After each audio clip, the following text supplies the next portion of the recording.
간접 선거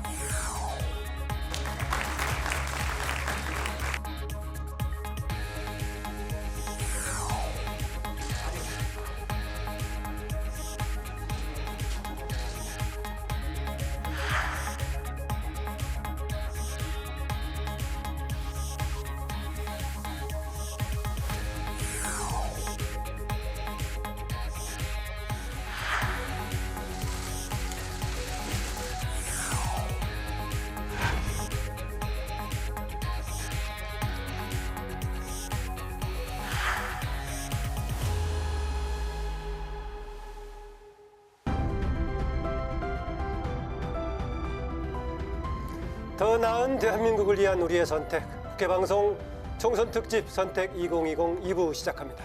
네, 개표 작업이 본격적으로 진행되면서 지역별로 당락의 윤곽이 서서히 드러나고 있습니다. 우리 유권자들은 21대 총선에서 어떤 선택을 했을지 정말로 궁금해집니다.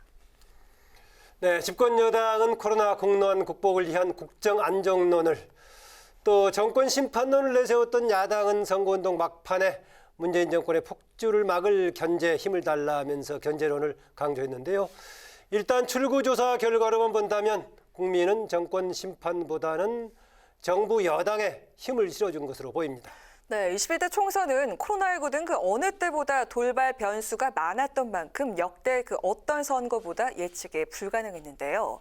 여야 모두가 사활을 걸었던 이번 총선에서 민심은 과연 어느 쪽을 향할지 끝까지 지켜보도록 하겠습니다. 네, 밤 10시를 조금 넘긴 현재 개표가 한창 진행이 되고 있는데요. 총선 특집 선택 2020. 2부에서는 개표 상황 그리고 또 각 정당들의 현장 분위기를 실시간으로 전해드리고요. 선거 결과에 대해서 조목조목 짚어보도록 하겠습니다. 네, 그럼 먼저 지금까지의 4.15 총선 전국 판세부터 그래픽으로 살펴볼까요? 네, 4.15 총선 이 시각 전국 판세 살펴보도록 하겠습니다. 더불어민주당이 150석, 미래통합당이 95석이고요. 무소속 의원들이 5석 정도 파악되고 있습니다. 네, 의석수를 추산해 보도록 하겠습니다. 비례석까지 합해서 계산한 거죠? 예. 네. 민주당과 시민당이 167석을 차지할 것으로 예상이 되고 있고요. 통합당과 한국당은 113석, 민생당이 2석, 정의당이 5석, 국민의당과 열린민주당은 각각 3석씩, 그리고 무소속 의원들이 4석 정도 파악되고 있습니다. 네, 지적했다시피 지금 추산이기 때문에요. 좀 진행이 되면서 네. 상황이 바뀔 수도 있고 좀 구체화될 겁니다. 네, 이렇게 개표가 진행이 될수록 출구조사에서 앞서갔던 쪽은 계속 유지하기를 기다리고 있고요. 네. 뭔가 뒤졌던 쪽은 서로 뒤집기를 기다리고 있을 텐데 현재 여야의 표정은 어떤지 선거 상황실에 나가 있는 중계차 연결해서 각 당의 분위기 살펴보겠습니다. 먼저 여당인 더불어민주당으로 가봅니다. 네, 박지영 기자. 네, 국회의원회관 대회실에 마련된 더불어민주당 선거 상황실에 나와 있습니다. 네, 개표가 이제 본격적으로 진행이 되면서 분위기도 바꿀 수 있을 것인데 지금 민주당 분위기 어떻습니까? 네, 더불어민주당 다시 한산해진 분위기인데 일부 당 관계자들이 자리를 지키며 개표 상황을 지켜보고 있습니다. 앞서 출구조사 결과 발표를 앞두고 상황실에서는 가급적 환호를 자제하고 차분하게 지켜봐달라고 안내했는데요.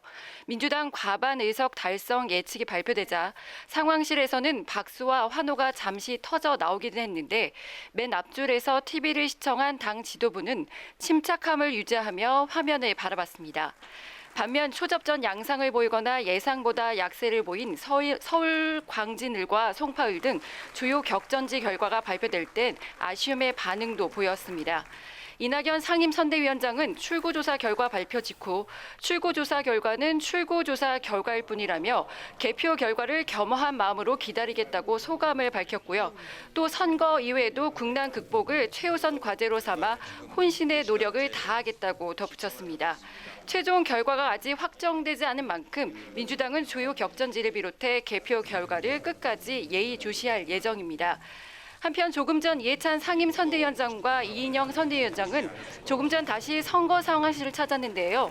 곧 무대 위에 설치된 상황판에 당선이 유력한 후보자 사진에 꽃을 달아주는 퍼포먼스를 진행할 예정입니다. 지금까지 더불어민주당 선거 상황실에서 국회방송 박지영입니다. 네, 이번엔 제1야당인 미래통합당으로 가보겠습니다. 이소희 기자. 네, 국회 도서관에 마련된 미래통합당 선거 상황실에 나와 있습니다. 네, 김종인 총괄선거대책위원장이 통합당이 일당을 하는 데는 별 무리가 없다고 본다. 이렇게 호언장담을 했는데요. 개표가 시작되면서 통합당 분위기도 변하고 있다고 하는데 현재 분위기 어떻습니까? 네, 일단 출구조사 결과를 받아든 통합당, 여당 단독 과반이라는 문구가 TV에 뜨자마자 침묵이 이어지면서 실망감을 감추지 못했었습니다. 이어진 지역구 출구조사를 살피면서도 연식 탄식이 터져나왔는데요. 특히 지도부의 성적이 좋지 않아서 더 실망하는 분위기였습니다. 지상파 출구조사 결과에 따르면 현재 황교안, 심재철, 나경원 후보 등 전현직 지도부 대다수의 고전이 예상되고 있습니다. 하지만 출구조사에는 사전투표가 반영되지 않은 데다 경합 지역이 많은 만큼 아직 개표 결과에 기대가 남아있는 상황입니다. 황 대표는 앞서 6시 40분경에 선거 상황실을 떠났는데요. 개표를 끝까지 지켜봐야 결과를 알 수 있을 것이라고 밝혔습니다. 일단 예상보다 좋지 않은 출구조사 결과에 실망한 이 통합당 지도부는 이내 자리를 떴습니다. 또 이 통합당 일당을 호언장담했던 김종인 위원장은 아예 선거 상황실의 모습을 드러내지 않았습니다. 밤 10시를 넘은 현재 당직자 몇몇이 남아서 개표 상황을 지켜보고 있는 상황인데요. 통합당의 기대처럼 이 경합 지역에서 막판 역전승을 벌어질 수 있을지 개표 상황에 관심이 쏠리고 있습니다. 지금까지 미래통합당 선거 상황실에서 국회방송 이소희입니다. 네, 개표가 진행이 되면서 소수의 몇 개 지역들은 이제 당선이 거의 이제 확실히 되거나 확정되는 분위기가 있다 보니까 네. 민주당의 이해찬 대표는 환영에 이제 꽃다발까지 찍어놓고 이제 이런 상황이 좀 일어나고 있군요. 일단 지금 더불어민주당과 미래통합당의 선거 상황실 살펴봤는데요.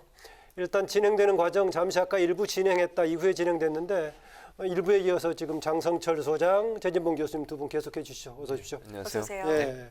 아까 잠깐 쉬었을 때 아까는 출구조사만 중심으로 얘기했었는데요. 식사하다가 중간에 쉬면서 뭐 어떤 변화를 좀 느끼신 거 있습니까? 그대로 가고 있습니까? 저는 뭐 그러니까 처음에 예측했던 대로 가고 있다고 보여집니다. 사실 이제 장 소장이 희망 섞인 말씀을 하셨는데 지금 네. 분위기로 보면 그 희망이 조금 어두움으로 바뀌고 있어서 좀 누구의 안타깝. 희망이요? 장성철 소장의 희망이 아하. 어두움으로 바뀌고 좀 안타깝다는 표정에서 좀 생각이 드러나는 듭니다. 것 같습니다. 그 민주당이 선전을 하고 있고요. 지금 뭐 그 통합당 같은 경우에 예상보다 지금 고전을 하고 있는 상황이어서 물론 끝까지 지켜봐야 되겠습니다만 저 결과 그대로 나온다고 하면 처음에 얘기했던 그 진보 진영은 통합적으로 진보 진영 전체가 170에서 180석까지도 가져올 수 있는 네. 그런 상황까지 가지 않을까 하는 그런 예측이 조심스럽게 할 수 있을 것 같습니다. 네. 그러니까 이 결론적으로 보면은요 수도권에서 너무 무너졌어요 미래통합당이 지금 영남 지역에서는 55석에서 60석으로 당초 예상한 의석만큼 지금 버티고 있는데 지금 서울, 경기, 인천 같은 경우에는 상당히 예상보다 훨씬 더 무너졌습니다. 그러니까 2016년도에 있었던 20대 총선에서는요 수도권에서 35석을 얻었거든요. 저는 그것을 미래통합당 보수 우파의 최저 의석수라고 봤는데 네. 이번에는 지금 그거보다 더 안 좋은 상황으로 가고 있습니다. 아, 그러면 3시간 전에 했던 그 희망적인 기대 수정하시겠습니까? 제 예측이 지금 이 상태대로 되면은 제 예측은 틀린 것으로 저는 인정을 해야 될 수밖에 없을 것 같고요. 어허. 그 다음에 충청권과 충청권도 지금 상당한 저번보다는 지금 저번 의석수의 3분의 2 정도밖에 지금 못 얻고 있습니다. 어허. 그렇기 때문에 지금 수도권과 충청권에서 무너진 게 미래통합당 참패의 지금 하나의 지금 징조로 보여집니다. 예, 진영 전체로 보자면 과거에도 무슨 뭐 180 이상이 나오긴 했지만은 예. 개별 정당으로 봤을 때는 과반 이상의 가장 많이 나왔을 때가 153석 정도였는데 그렇습니다. 더 넘을 수도 있다고 보세요? 지금 상황으로 보면 더 넘을 수 있을 것 같아요. 비례까지 다 합친다고 하면 지난 네. 2004년도에 노무현 전 대통령 탄핵이 바람이 불면서 그때 이제 152석에 그때 152석이었고 예, 그러니까 2008년에 153석이었고 3석까지. 예. 그 정도도 지금 넘어설 것 같아요. 지금 상황으로 본다고 하면 저게 이제 물론 끝까지 간다는 전제에 제가 말씀을 드리는 겁니다. 그렇다고 하면 상당히 선전한 거죠, 사실은. 그러니까 집권 여당이나 아니면 진보 진영 입장에서 저렇게 많은 의석수를 받은 적이 거의 없었는데 지금 이제 그 예전의 기록을 깰 수 있는 상황까지 갈 수 있다고 보여지는데 예. 저는 뭐 크게는 뭐 두 가지로 보여져요. 첫째는 현 정부의 국정 운영 지지율 이런 부분이 일정 부분 작용했다고 보여지고요.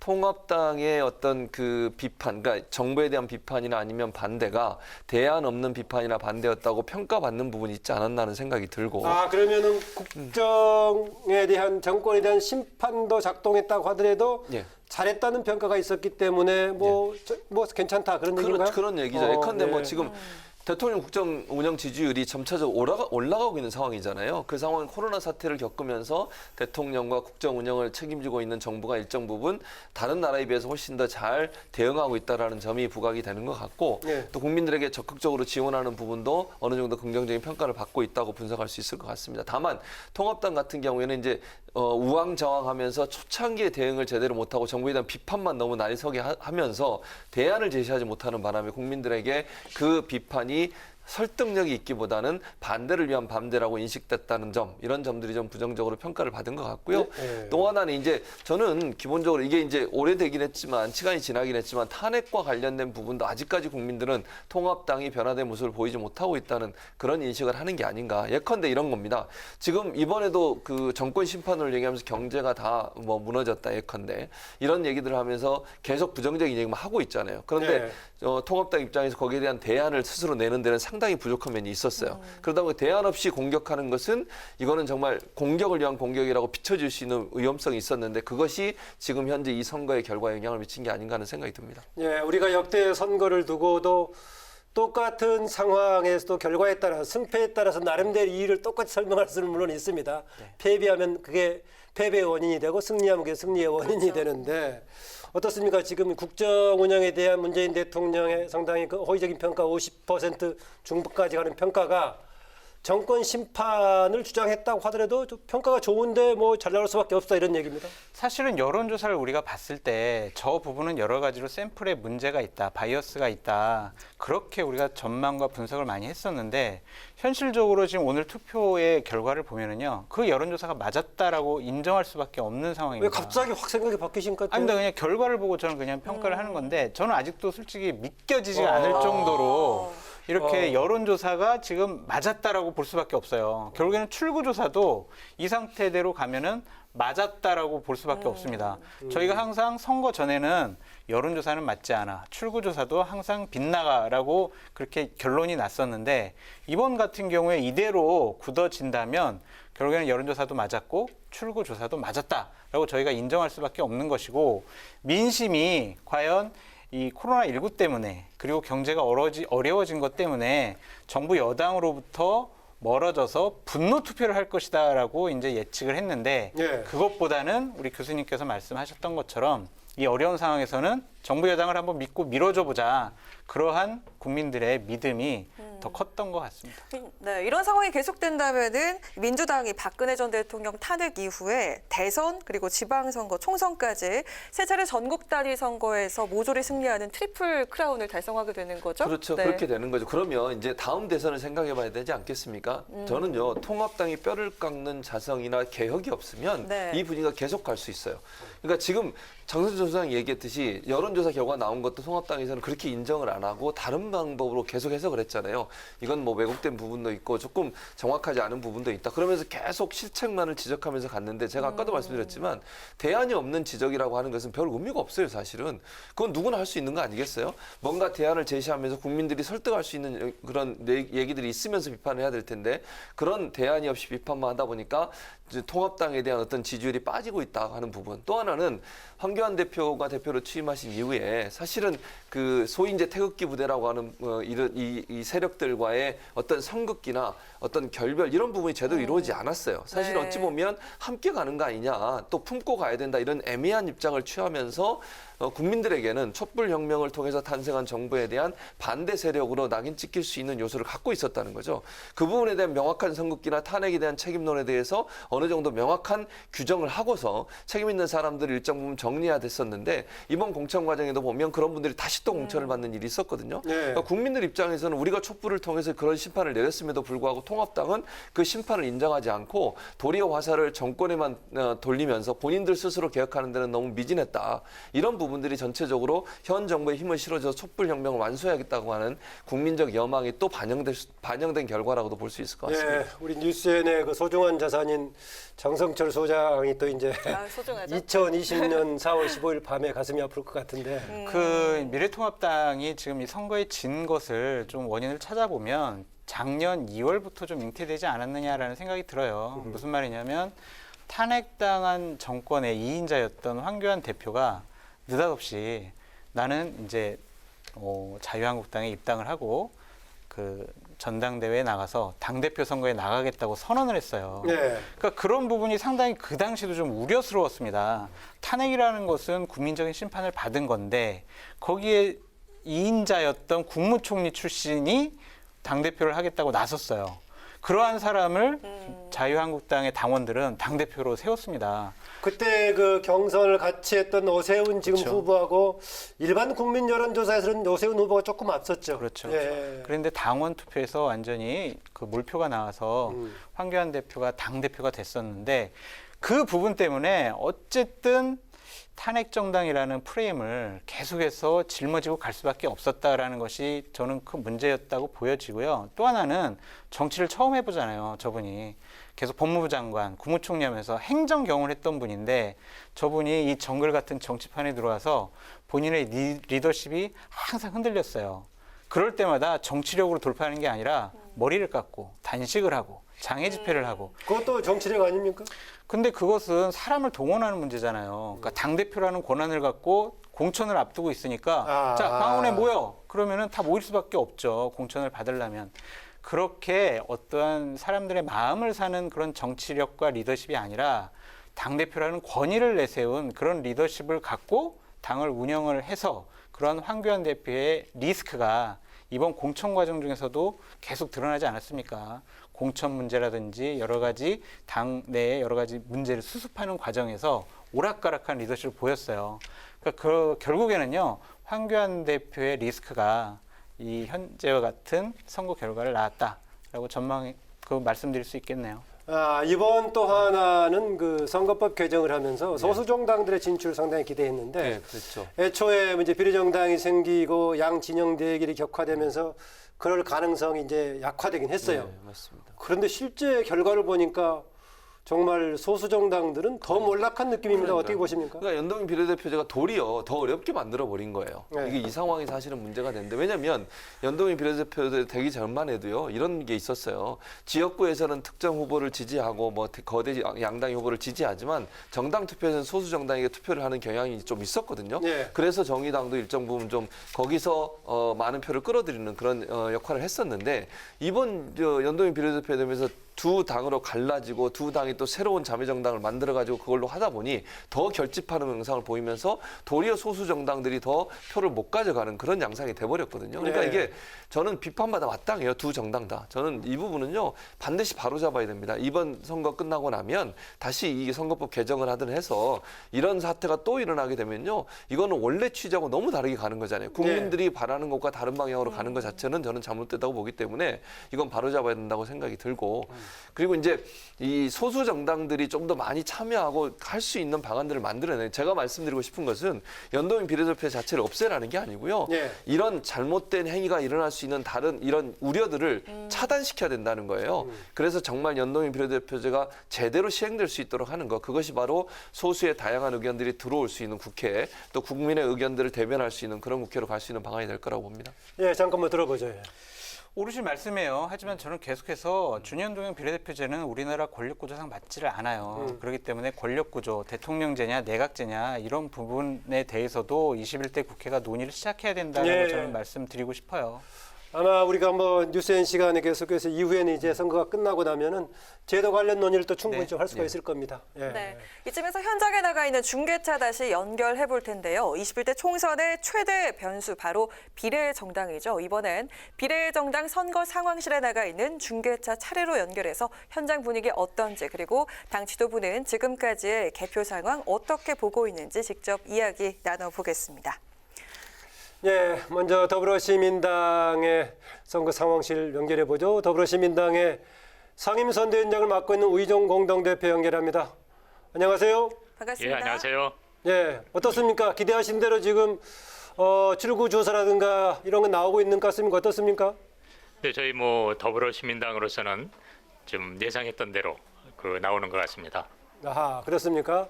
어떤 민심이 반영된 걸로 보십니까? 결국 저희들의 출발 취지, 다시 말하면 미래한국당의 의도를 막는데 시민들이 힘을 합쳐준 것 같습니다. 네. 네, 이번 총선을 준비하는 과정에서 마지막까지 가장 힘들었던 순간이라면 언제였는지 궁금한데요. 저희가 이제 민주당의 비례를 모두 이제 저희가 담았을 때, 그때 저희는 이제 조용한 선거, 네. 이제 코로나 전국이다 보니까 그래서 이렇게 저희들의 대표를 포함해서 그런 비례 후보를 널리 알리는 노력은 그렇게 하지 않았었거든요. 원래 취지가 이제 조용한 선거다 보니까 네. 그러다 보니까는 일반 시민 후보들에 대해서 유권자들이 잘 이해를 못하고 누구지? 뭐 이런 분위기 때가 가장 힘들었던 것 같습니다. 네, 지금 이제 더불어시민당은 형식상으로 연합정당 형태로 만든 거 아니었습니까? 예, 맞습니다. 예, 그래서 소수 세력, 소수 정당의 정치적인 진입 기회를 같이 살려보자 이런 얘기했는데요. 이번 선거를 종합적으로 보자면은 오히려 이전보다도 소수 정당의 영역이 줄어든 것 같습니다. 더불어시민당의 경우도 선거 끝나고 해산하면은 소수 한두 명 빼고는 대거 민주당에 합류할 걸로 보이는데 이런 상황을 어떻게 봐야 될까요?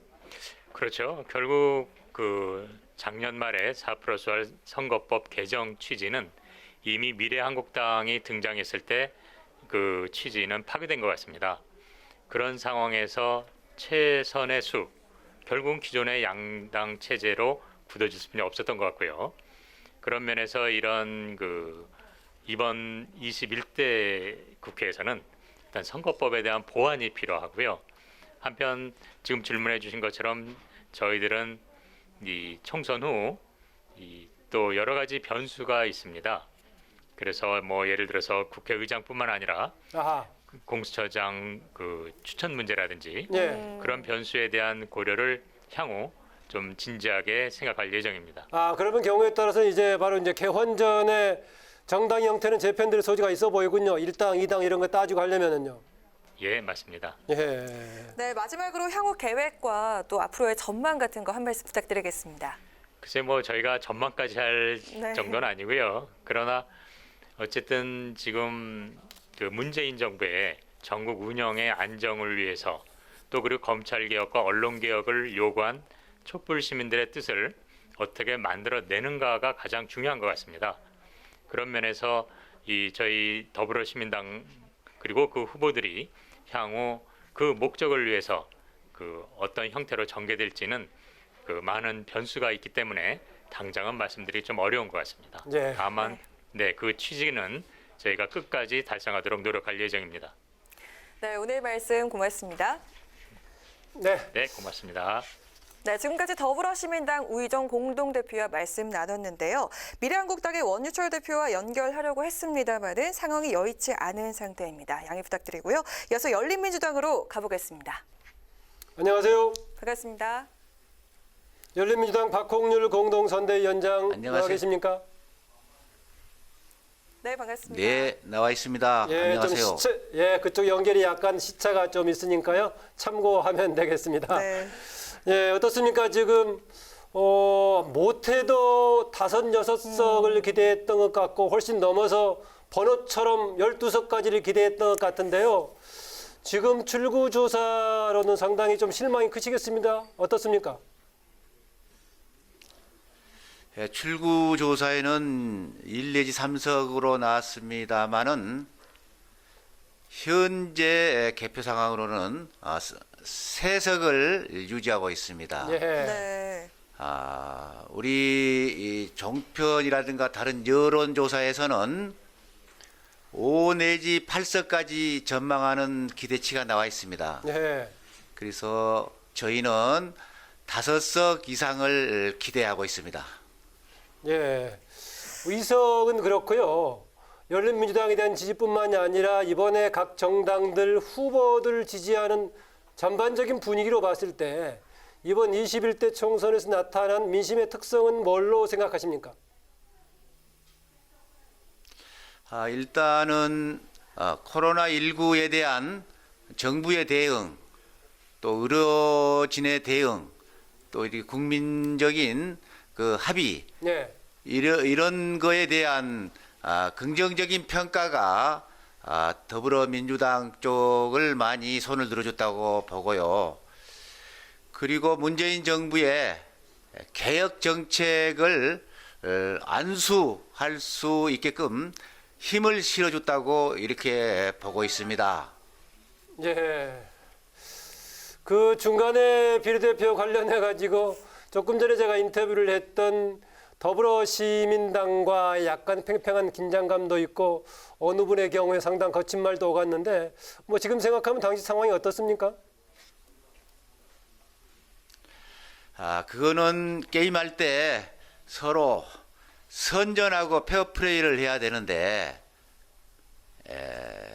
작은 선수를 갖다가 너무 좀 그 가혹하게 예. 이 팽개치는 부분이 좀 있었어요.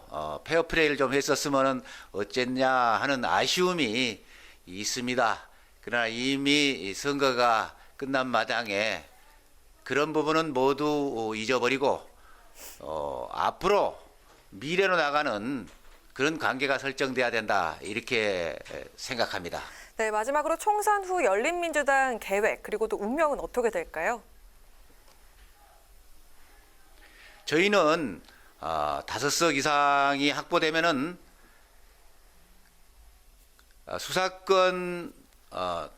수사권과 기소권 안전 분리 하는 그 검찰 개혁이라든가 언론의 악의적인 보도에 대한 징벌적 조치, 오보방지 관련법 제정, 그리고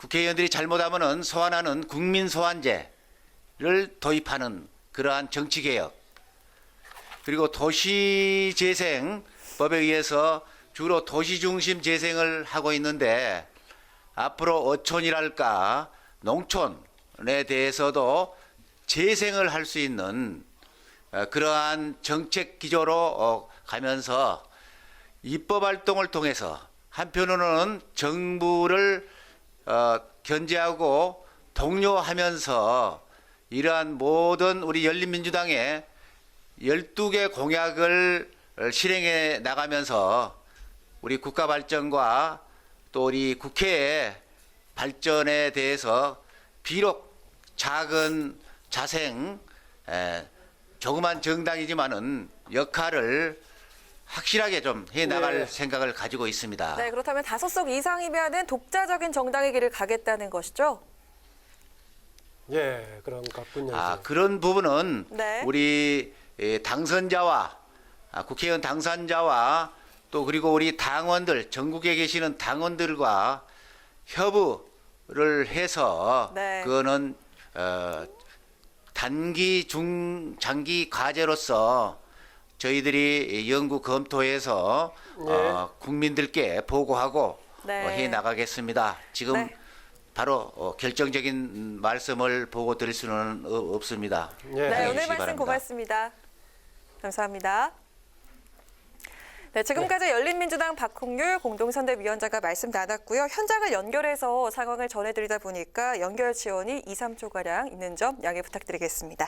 자, 이어서 국민의당으로 가보도록 하겠습니다. 네, 국민의당 이태규 총괄선대본부장 나와 계신데요. 어서 오세요. 네, 안녕하십니까? 예, 오늘 출구조사 발표 듣고 나서 지금 마음이 착잡하시겠습니다. 어떻습니까? 네, 저희가 기대했던 것보다는 다소 미흡한 출구 조사 결과가 나왔는데 예. 아무래도 이번에 양당의 어떤 대결이 심화되다 보니까 진영 간의 어떤 그 표쏠림 현상이 있었던 것 같습니다.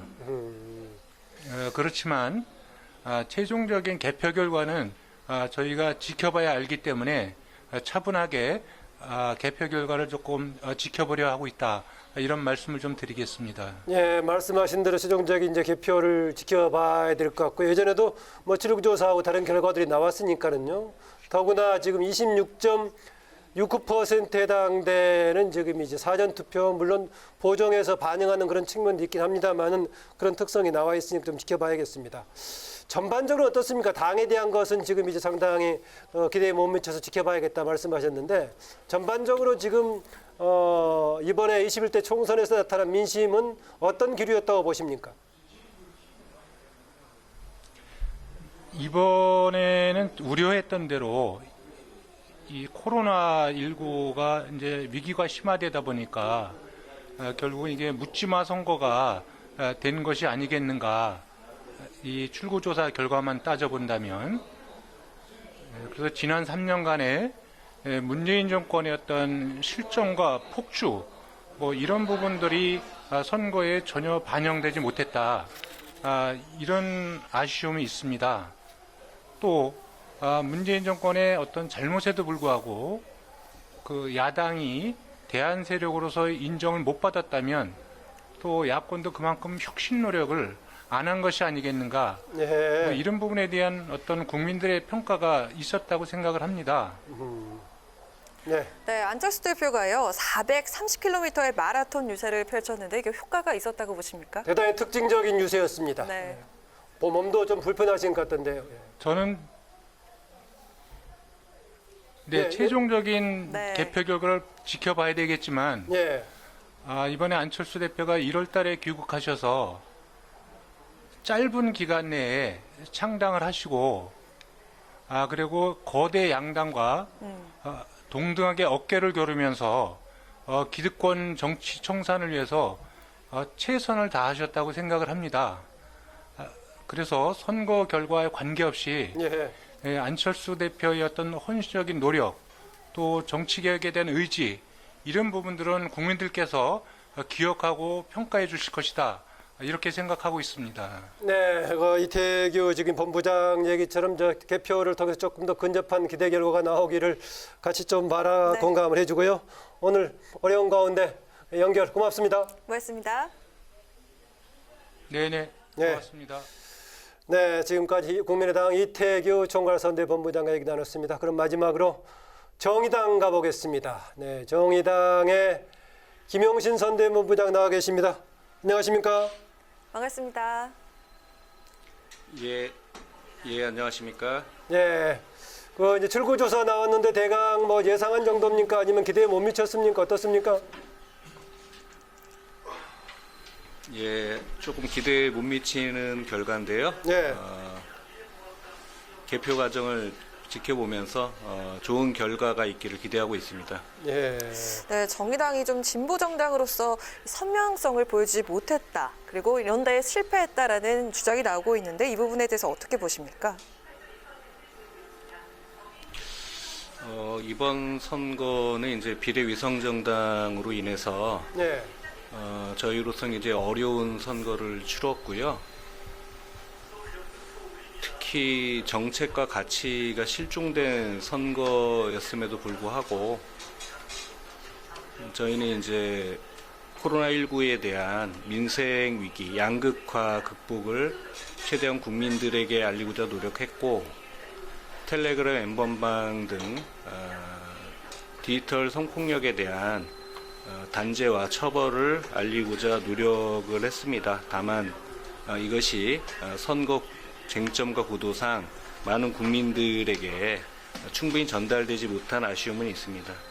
네, 조금 전에 질문 드렸다시피 어떤 면에서는 그 연동형 비례대표제에 대한 너무 막연한 기대하고 또 민주당과의 분리 분산 투표에 대한 막연한 기대에 너무 의존하지 않았었는가라는 비판을 여러 군데서 좀 받을 만한데 어떻습니까, 이거는? 예, 사실 연동형 비례대는 정치개혁의 가장 핵심적 가치였고 이른바 민주당을 포함한 진보개혁 진영이 정치개혁을 위해서 함께 했습니다만 이번 이제 거대 양당의 반칙과 꼼수로 인해서 이것이 무력화되어서 저희로서는 어려운 선거를 치렀고 국민의 민의가 제대로 국회에 반영되지 못하는 그런 다시 한번 그런 과거 퇴행적인 선거 결과가 제도 개혁에도 불구하고 좀 그렇게 나타났다라고 생각을 하고요. 다만 연대 연합 없이 정의당이 독자적으로 홀로 서는 과정에서 국민들에게 정의당의 가치와 비전에 대해서 조금 더 설명하고 이 가능성을 좀 확인해 나갈 수 있는 과정의 의미도 있었다고 봅니다. 예, 네. 정의당은 중간에 비례정당, 연합비례정당 논의가 나왔을 때 추진하는 쪽에서 합류를 요청을 했었는데 애초에 독자적인 역사성을 가지고 있는 정의당이 선거 국면에서 비례연합정당에는 참여하기는 애초에 어려운 상황이었죠. 네, 그렇습니다. 일회용 정당이나 이제 유불리로 인해서 정당을 급조하는 부분은 사실 진보 정당인 정의당의 정체성에는 좀 맞지 않았기 때문에 의석의 불리함은 있었겠지만 정도를 걷고 원칙을 지키는 정당이 있어야 한다는 판단하에 어려운 길을 불구하고도 걸어왔습니다. 예. 네, 오늘 말씀 고맙습니다. 지금까지 정의당 김용신 선대부분장과 말씀 나눴습니다. 네, 최 교수님, 아까 우리가 일반적으로 소수정당을 얘기했는데요. 지금 소수정당들 크게 우리가 지금 정의당과 같은 진보정당 볼 수 있겠고 네. 또 호남의 주요 기반을 두고 있는 민생당 볼 수 있을 거고 예, 그렇습니다. 안철수 대표를 중심으로 한 국민의당 볼 수 있을 것인데 예. 구체적으로 하나씩 하나 정도를 예를 들든가 해서 좀 예. 상황을 보죠. 왜 이렇게 예. 됐나? 지금 제가 볼 일단 때는 얘기 나온 정의당부터 한번 얘기를 해보죠. 정의당 같은 경우는 아까 이제 말씀하신 그 부분도 일정 부분 연결이 된다고 봐요. 그러니까 선명성에 있어서 약간 유권자들에게 그 선명성을 제대로 비춰주지 못한 부분에 대한 영향을 받았을 거로 보여집니다. 그러니까 네.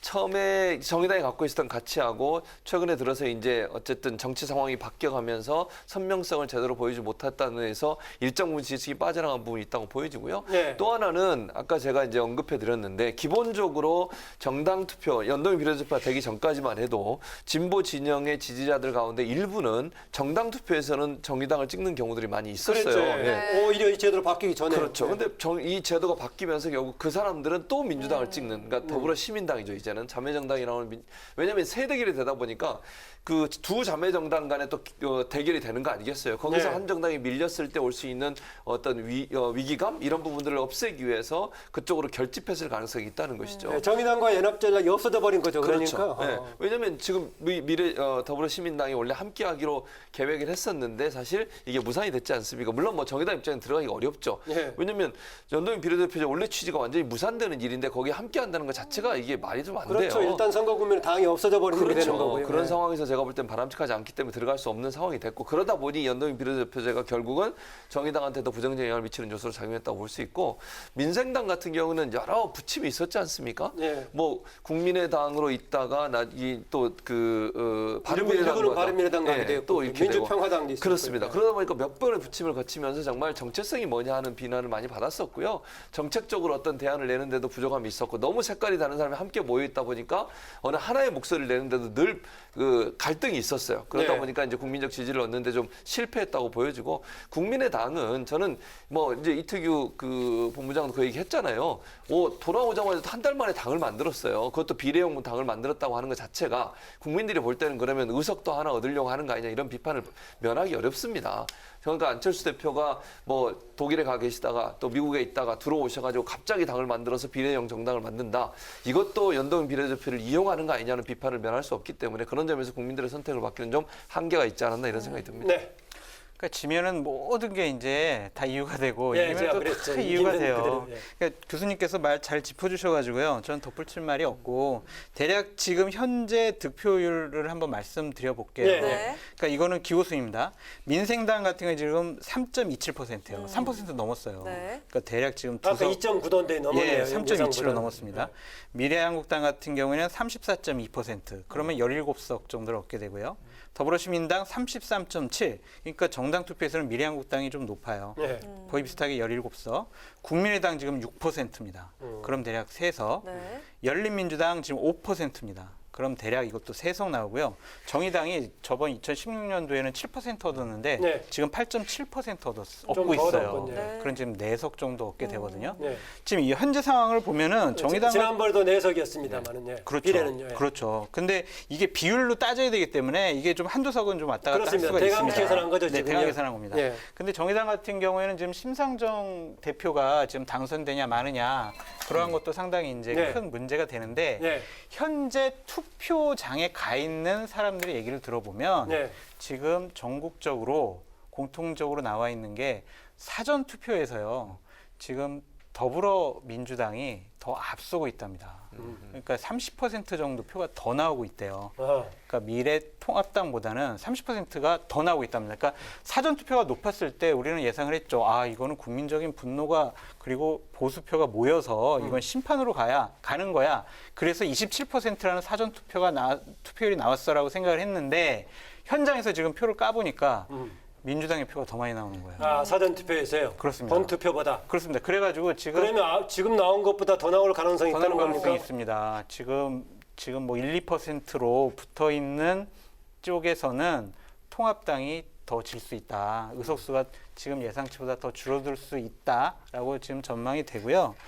어쨌든 대안 세력으로서 미래통합당이 이제 국민들로부터 인정을 받지 못한 거고 어쨌든 또 민생당이나 열린민주당, 정의당이 몇 % 얻을지 끝까지 한번 지켜봐야 될 것 같습니다.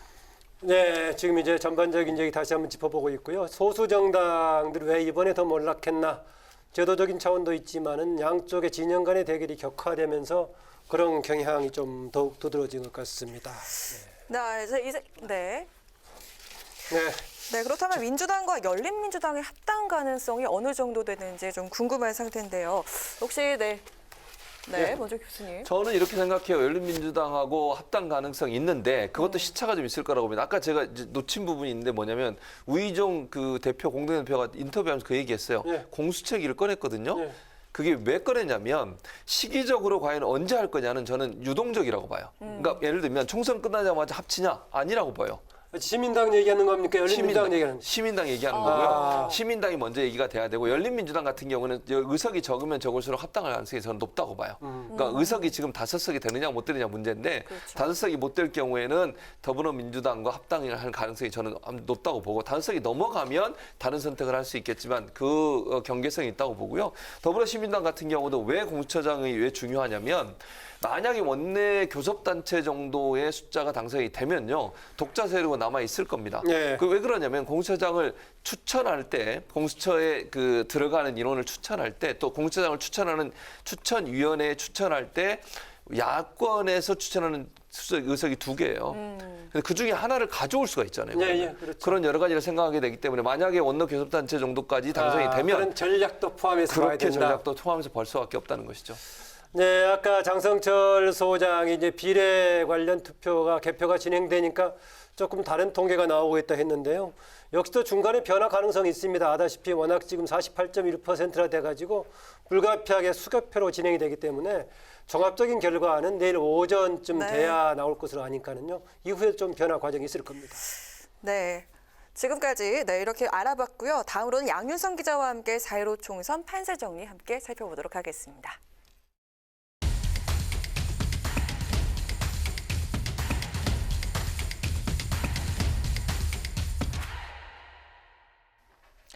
네, 지금 시각이 10시 43분 지나가고 있습니다. 개표가 진행이 될수록 전국 판세는 시시각각으로 변화를 하고 있는데요. 이번 총선에서 최대 격전지로 꼽혔던 핵심 지역들의 개표 상황 어떻게 진행이 되고 있는지 여야 모두 서로 절대 뺏길 수 없는 격전지 한번 살펴보겠습니다. 대권 잠룡의 빅매치가 이루어진 곳이죠. 먼저 정치 1번지 종로부터 알아보겠습니다. 차기 여야 대권 주자가 대결하는 서울 종로 선거구. 네, 민주당 이낙연 후보가 현재 1위입니다. 이어서 동작을입니다.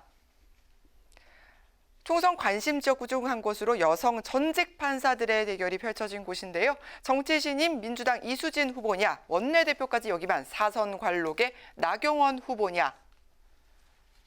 네, 민주당 이수진 후보 현재 1위입니다. 다음은 서울 광진을로 가보겠습니다. 대통령의 입이냐, 전 서울시장이냐. 민주당 고민정 후보 현재 1위입니다. 네, 숙명의 라이벌이죠. 맞수계의 레전드라 할 수 있겠습니다. 전적은 3대 2인데요. 리턴 매치가 벌어지게 된 서울 서대문갑. 네, 민주당 우상호 후보가 현재 1위를 달리고 있습니다. 서울 강남갑으로 가보겠습니다.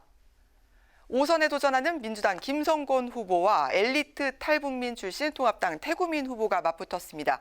서울 강남갑에선 통합당 태구민 후보가 현재 1위를 달리고 있습니다.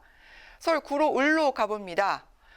대통령의 복심 민주당 윤건영이냐, 3선의 자객 통합당 김용태냐. 현재 1위 민주당 윤건영 후보입니다. 네, 현역 의원 3명이 맞붙는 격전지입니다. 표심은 어디로 향할까요? 경기 안양 동아일입니다. 현재 1위 민주당 이재정 후보입니다. 네, 역시 3파전이 치열하게 전개됐던 곳입니다. 경기 고양갑. 현재 통합당 이경환 후보가 근소한 차로 현재 1위를 달리고 있습니다. 경기 남양주 병으로 가봅니다. 제2의 조국 대전이 펼쳐지는 곳이죠. 조국 퀴즈 김용민이냐, 조국 저격수 현역 주강덕이냐. 1위는 현재 통합당 주강덕 후보로 나타났습니다. 다음은 인천 최대 격전지인 미추 동을로 가보겠습니다. 민주당 남영희 후보와 통합당 안상수 후보, 무소속 윤상현 후보가 맞붙었습니다. 현재 1위는 윤상현 후보, 현재 1위입니다. 다음은 부산으로 갑니다. 최대 격전지죠. 장관과 시장의 진검승부가 펼쳐지고 있습니다. 해수부 장관을 지낸 민주당 김영춘 후보냐, 4선 국회의원과 부산시장을 지낸 서병수 후보가 격돌하는 데인데요. 현재 서병수 후보 1위입니다. 현역 의원끼리 맞붙는 부산 남구을 선거구입니다. 지역구 재선에 도전하는 민주당 박재호 후보, 그리고 보수 여전사 이현주 후보가 대결을 펼치고 있습니다. 현재 1위 후보 민주당 박재호 후보입니다. 대구 정치 1번지로 가보겠습니다. 수성갑입니다. 중량감 있는 4선 중진 의원들이 대결을 펼치고 있는데요. 현역 민주당 김부겸 후보, 그리고 통합당 주호영 후보가 맞붙었습니다. 현재 1위 후보 통합당 주호영 후보입니다. 단 한 번도 보수의 야성이 무너지지 않은 수성을에 가보겠습니다. 대구 부시장 출신 통합당 이인선 후보와 정치 인생을 건 승부를 나눈 무소속 홍준표 후보가 맞붙었습니다. 두 후보의 대결 구도에 보수 표심도 둘로 쪼개졌는데요. 현재 1위는 무소속 홍준표 후보입니다. 낙동강 배틀 경남 양산을로 가보겠습니다. 문재인 대통령 사저가 있는 곳이라 정치적 상징성도 남다른 곳인데요. 도지사 대 시장의 매치입니다. 현재 민주당 김두관 후보가 1위로 앞서고 있습니다. 네, 현역인 통합당 강석진 후보와 무소속 김태호 후보가 대결을 펼치는 곳입니다. 현재 1위 후보 무소속 김태호 후보입니다. 현역 맞대결이 펼쳐지는 곳입니다. 충북 청주 흥덕, 거물급 후보들이 격돌을 벌이고 있는데요. 현재 1위 민주당 도종환 후보가 1위로 나타났습니다. 호남의 최대 격전지로 갑니다. 전남 목포입니다. 현역 민생당 박지원 의원의 민주당 김원희 후보, 정의당 윤소아 후보까지 도전장을 냈는데요. 현재 민주당 김원희 후보가 1위로 앞서갑니다. 총선의 최대 격전지 판세를 한번 살펴봤는데요. 과연 어떤 후보가 치열한 경쟁에서 살아남을 수가 있을까요? 지금까지 4.15 총선 판세 정리의 양윤선이었습니다.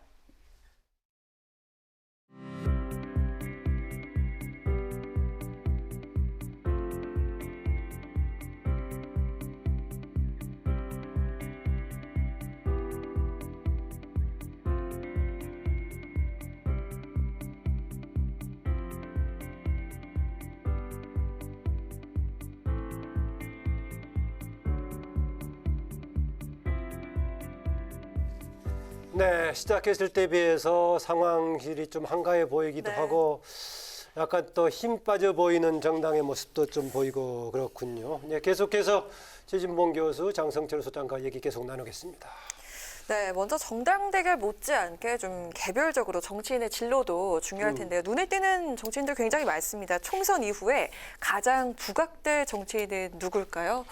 먼저 누가? 네. 저는 뭐 이낙연 네. 당연히 전 총리죠. 네. 가장 부각될 인물이라고 생각이 됩니다. 네. 뭐 이번에 당선이 되게 되면 이제 유력한 대권 후보로 또 당권도 줄 수 있을 정도로 아마 그렇게 부상할 겁니다. 그리고 민주당의 어떤 전체적으로 리더로서의 자리를 잡을 걸로 보여지고요. 네. 이제 그게 대권까지 어떻게 연결될지 좀 지켜봐야 될 것 같은데 그렇게 되면 당내 입지도 강화될 뿐만 아니라 어떤 그 본인이 펼치고자 하는 정책적 부분도 일정 부분 반영될 수 있는 그런 기회로 갈 거라고 보여지고 네. 반대로 이제 경쟁자가 된 지금 황교안 대표 같은 경우는 상당히 만약에 패배하게 되면 어려움에 처할 가능성이 있다. 당장 대표 교체론이 올라올 가능성이 있어서 두 사람의 운명이 극명하게 갈리는 그런 선거 결과가 될 거라고 보여집니다. 예. 기본적으로 저렇게 총선이 패배하고 황교안 대표가 지금 지는 것으로 나오잖아요. 네. 그렇게 되면은 황교안 대표는 바로 당대표직을 그만둘 수밖에 없는 상황으로 몰릴 수밖에 없어요. 그러면은 미래통합당 같은 경우에는 이제 지도체제 개편을 갖고 상당히 혼란스러울 겁니다. 예. 결국에 이제 오세훈 후보도 지금 현재로서는 지는 걸로 나오고 있고 나경원 원내대표도 지금 지는 걸로 나와 있어서 미래통합당의 대권 후보는 지금 대구에서 초박빙으로 이기고 있는 홍준표 전 대표밖에 없어요. 그러면 당은요, 홍준표 대표가 살아온다면 홍준표 대표 체제로 수렴될 수밖에 없을 것 같습니다. 예. 거기에 아까 말씀드렸던 김종인 총괄선대위원장이 본인이 이제 자신이 비대위원장 맡고 그리고 이제 공정하게 우리 보수파의 대선 후보들을 관리하겠다. 그런 식의 명분을 갖고 이제 전당대회 출마할 가능성도 높아 보이는데 기본적으로 어쨌든 배지를 달지 않는 분이 당대표 하는 것은 상당히 이제 여러 가지 권위 면에서도 문제가 있어요. 황교안 대표 대개 배지 달지 않은 분이 했을 때는 비대위원장 이런 것을 과거에 많이 했었죠. 예. 황교안 대표도 여러 가지 리스크가 있고 리더십 논란이 벌어졌던 것은 배지를 달지 않은 원외당 대표였기 때문이거든요. 예. 그러니까 홍준표 대표가 살아온다면 홍준표 체제로 미래통합당은 수렴될 것 같습니다. 그렇게 수렴이 되는데 어떻습니까? 아까 선거에서 민심이라는 것이 원래 있던 여러 가지 소재가 반영된 것이기도 하지만은 또 선거 기간 동안의 선거 운동 프레임이라든가 전략을 어떻게 하느냐에 달라질 수 있는데 그렇죠. 그 점에서는 어떻습니까? 지금 이제 황교안 대표보다 일찍이 김종인 위원장 스타일의 누군가가 와서 당을 지휘했다면은 조금 선거의 각도라든가 이런 게 달라질 수도 있었겠다. 달라졌을 가능성이 있다고 봐요, 저는. 왜냐하면 황교안 대표가 여러 가지 이제 말 실수도 좀 있었고 여러 가지 좀 논란이 됐던 부분이 있었잖아요. 사실 총선 들어오기 전까지만 해도 지도력이나 이런 부분에 있어서 정치적 지도력에서 여러 가지 의문도 있었고 당내에서도 불만이 터져나온 게 분명히 있었어요. 근데 그런 부분들이 개표 갈등 어느 정도 정리하고 총선체에 들어가면서 수면 아래 가라앉아 있었죠. 네. 그런데 이번에 이제 선거 결과가 저렇게 되다 보니 결국 그 책임이 이제 황교안 대표한테 올 수밖에 없는 상황이 됐는데 그래서 결국 만약에 정말 이 과거로 돌아가서 뭐 되돌릴 수는 없지만 먼저 좀 선제적으로 황교안 대표가 전면에서 물러나고 다른 사람이 비대위원장을 맡거나 선거 대책을 총괄해서 했다라고 하면 예. 결과는 좀 달라졌을 가능성은 충분히 있다고 저는 생각해요. 특별히 공천 과정에서 황교안 대표가 나중에 막판에 친황 체제를 공고하게 하기 위해서 공천에서 배제된 사람을 다시 살려내는 일도 있었지 않습니까? 예. 이런 문제가 사실은 국민들 볼 때는 상당히 실망스러운 부분이 될 수밖에 없는 것이고 예. 공천에서 몇 번이나 민경우 후보 같은 경우에 뭐 결과는 어떻게 될지 모르겠습니다만 몇 번을 왔다 갔다 했잖아요. 이런 모습이 일관성도 없을 뿐만 아니라 국민들이 볼 때는 개혁 공천한다고 하더니 결국은 자기 편 다시 심는 그런 공천으로 가는 게 아닌가 하는 불만을 가져올 수밖에 없었기 때문에 지도력에 상당히 타격도 있었고 본인의 친정 체제를 구축하려는 욕심이 있다는 부분도 부각이 되면서 황교안 대표의 여러 가지 부정적 요소가 선거에 일정 부분 작용했다고 볼 수 있을 것 같습니다. 예. 네, 무엇보다 21대 국회가 최우선적으로 해결해야 될 과제, 그리고 이번 선거에서 드러난 과제, 그리고 양극화가 아닐까 싶은데요. 21대 국회가 노력해야 될 점이 있다면 무엇이라고 보시는지 정치적인 양극화. 마지막으로 21대 국회에 대한 전망 부탁드리겠습니다. 21대 국회는요, 역대급 아마 투쟁의 국회가 될 것 같아요. 왜냐하면 대선을 앞두고 있기 때문에 치열하게 싸울 수밖에 없습니다. 그리고 더욱더 선명성 경쟁을 할 것이고요. 더욱더 자기네들의 지지층을 확보하기 위한 그런 정책적인 수단을 더 확실하게 할 겁니다. 21대 국회에서 최우선적으로 처리해야 되는, 우리 선거 끝나면은 최우선적으로 처리해야 될 것은 어차피 국민들께 드리는 긴급생활자금, 네. 이 추경 처리 문제를 가장 우선적으로 처리해야 될 것 같고요. 21대 국회는 이런 난장판 선거제도인 준연동형 비례대표 제도에 대해서 어떤 개정이라든지 폐기라든지 권력구조 개편이라든지 이런 부분에 대해서 먼저 우선적으로 손을 봐야 될 것 같다라는 생각이 듭니다. 네. 저는 국민들이 바라는 국회라고 하는 것은요, 협력하면서 견제하는 겁니다. 두 가지가 함께 가지 않으면 국민들은 실망할 수밖에 없어요. 그래서 싸움판이라고 계속 비판을 하는 거 아니겠습니까? 정말 좋은 정책은 무작정 비판만 하지 말고 협력하면서 국민들의 아픔을 감싸주고 민생을 돌볼 수 있는 쪽으로 가는 쪽으로 가되, 문제가 있다고 생각하는 것을 비판을 해야 될 텐데 그런 부분이 안 되고 계속 싸우는 모습만 보이니까 국회가 계속 욕을 먹고 있는 거거든요. 그래서 민생과 연관돼 있거나 국민의 정말 필요한 부분이라고 하면 정파를 떠나서 정당을 떠나서 협력하는 모습을 보여주는 것도 국민들이 원하는 국회 모습이 아닐까 이런 생각이 듭니다. 제가 미래통합당이 어느 정도 좀 선전을 했으면 아니 여당이 먼저 잘하고 손을 내밀었어야 되는 거 아니냐. 야당을 지금, 제외하고 그러한 선거법을 하면 어떻게 하느냐라고 제가 항변을 텐데. 했을 텐데 지금 상황은 지금 현재 상황을 보면은 민심이 그렇게 보수 우파 미래통합당에 대해서 호의적이지 않아요. 네. 그렇다면 여태까지 강경 일변도, 투쟁 일변도의 그런 노선은 잘못됐다라고 판단을 해야 될 것 같습니다. 네. 그렇기 때문에 지도 체제부터 개편을 하고 당의 정책과 노선도 어느 정도 손을 봐야 할 절실한 시점이 왔다라고 저는 말씀드리고 싶어요. 예, 지금 마지막 말씀 부탁드린다고 했었는데요. 우리가 지금까지 논의한 게 전부 정당 중심으로 논의했단 말이죠. 네, 그렇죠. 어느 쪽이 다수 의석 과반 차지한 이것만 얘기했는데, 공천 과정에서 논란이 있었던 개별 의원들의 특성으로 봤을 때 실망하는 쪽도 있어 보이긴 한데, 그렇죠. 의원들에게 대한 기대와 더불어 주문 같이 맞물리면서 마무리하기로 하죠. 저는 이렇게 생각해요. 의원들이 본인들의 어떤 선거의 당선만 보면 네. 본인들의 지지층을 위해서만 목소리를 내거나 그 방향으로 갈 수밖에 없거든요. 그게 정말 저는 잘못됐다고 생각합니다. 네. 일단 국회의원으로 뽑히고 나면 그건 국민의 대표예요. 네. 그게 정당별로 자기가 갖고 있는 어떤 이념적인 색깔 이런 부분을 너무 강조하다 보면 나중에 그건 또 국민으로부터 실망 당할 수밖에 없는 것이고, 다음 투표에서는 외면을 당할 수밖에 없습니다. 네. 국민의 대표라는 마음을 가지고 국민 모두를 위한 정책을 해야지, 자기를 지지하고 자기를 따르는 사람 또 자기를 좋아하는 사람들에 의해서만 그런 정책만 펴는 것은 절대로 동의를 얻어낼 수 없다는 것을 꼭 명심하셨으면 좋겠습니다. 네. 나를 지지하지 않은 지역 유권자들도 품기를 바랍니다. 그분들이 요구하고 생각하고 원하는 그런 정책들도 함께 국회에서 풀어나갔으면 좋겠고요. 풀지 않으면 완전 사표가 돼버리는 거죠. 그렇죠. 네. 또 하나는 상대방을 좀 존중해라 그렇게 말씀드리고 싶어요. 우리 20대 국회 말미에서 서로 험한 말을 하는 꼴을 많이 봤잖아요. 그렇기 때문에 새로운 분들이 들어왔으니 서로 상대방을 존중하는 그런 문화를 다시 한번 정립했으면 좋겠다라는 바람이 있습니다. 네, 오늘 여기서 마쳐야 할 것 같습니다. 1부, 2부에 거쳐가지고 고생 오늘 두 분 많으셨습니다. 고맙습니다. 감사합니다. 네, 지금까지 21대 총선의 의미와 또 판세 분석 그리고 향후 전국까지 짚어봤는데요. 최진봉 성공회대 교수, 장성철 소장, 늦은 시간까지 함께해 주셔서 고맙습니다. 네, 지금 시각이 10시 57분을 넘어가고 있는데요. 대부분의 지역에서 당선자의 윤곽이 드러나고 또 사실상 당선이 확정된 곳도 발표되고 있습니다. 투표가 우리의 삶을 바꾼다는 말처럼 우리의 소중한 한 표가 우리 모두의 삶을 행복하게 만드는 기적이 될 수 있길 바랍니다. 네, 당선자들은 21대 국회에서 보다 더 좋은 정치로 유권자들의 선택에 보답하겠고요. 또 지지하지 않았던 사람의 마음을 담는 게 올바른 정치라는 장성철 소장, 상당히 소중한 얘기 해줬습니다. 또 유권자들과 약속한 공약만큼은 반드시 지켜야 한다는 사실도 잊지 말아야겠습니다. 네, 국회 방송 총선 특집으로 보내드린 선택 2020은 여기서 인사드리겠습니다. 긴 시간 고맙습니다. 고맙습니다.